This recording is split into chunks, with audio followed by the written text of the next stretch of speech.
आइए रामायण पाठ के अगले भाग में चलते हैं। भरत जी अयोध्या लौटना, पाठ 78। भरत जी का राम जी से मिलकर अयोध्या लौटना। सभी अयोध्या जा रहे हैं, लेकिन मुनि, ब्राह्मण, गुरु वशिष्ठ जी, भरत जी और राजा जनक जी, सारा समाज श्री रामचंद्र जी के विरह में विह्वल है। प्रभु के गुण समूह का मन में स्मरण करते हुए सब लोग मार्ग में चुपचाप चले जा रहे हैं और जनक जी समेत सभी अयोध्या पहुँचे हैं। जनक जी 4 दिन अयोध्या में रहे और राजकाज एवं सब साज सामान को संभालकर तथा मंत्री गुरुजी तथा भरत जी को राज्य सौंपकर सारा साज सामान ठीक करके तिरहुत को चले।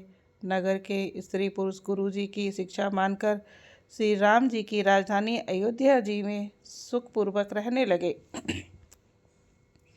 भरत जी ने मंत्रियों और विश्वासी सेवकों को काम बांट दिए हैं और सभी अपने अपने काम में लग गए हैं। फिर छोटे भाई शत्रुघ्न को बुलाकर शिक्षा दी और सब माताओं की सेवा उनको सौंपी।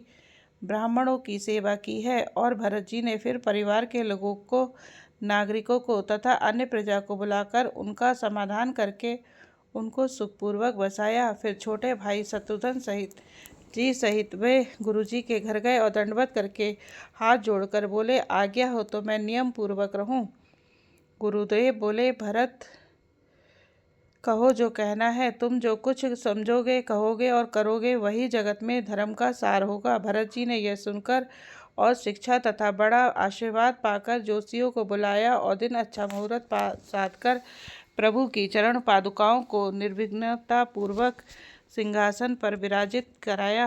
फिर श्री राम जी की माता कौशल्या जी और गुरु जी के चरणों में सिर निभाकर और प्रभु की चरण पादुकाओं की आज्ञा पाकर धर्म की धुरी धारण करने में धीर भरत जी ने नंदी गांव में पर्णकुटी बनाकर उसी में निवास किया।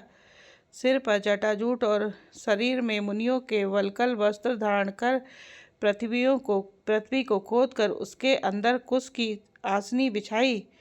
भोजन, वस्त्र, बर्तन, व्रत, नियम सभी बातों में वे ऋषियों के कठिन धर्म का प्रेम सहित आचरण करने लगे।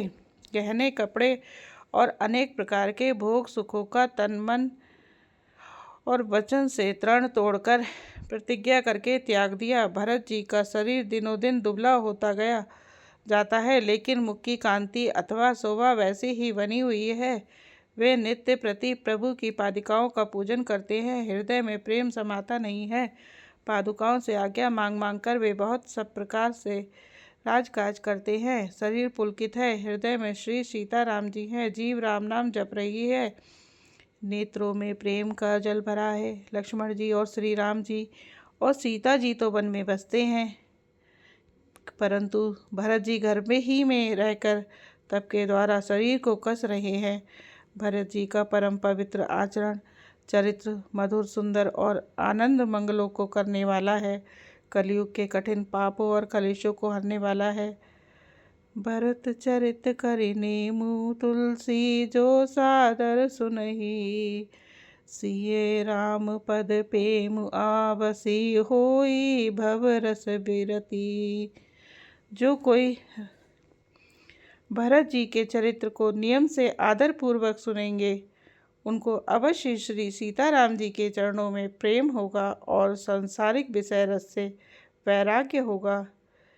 अब अगले कल से रामायण के अरण्य कांड के भाग के अगली कहानी पढ़ें। जय श्री राम।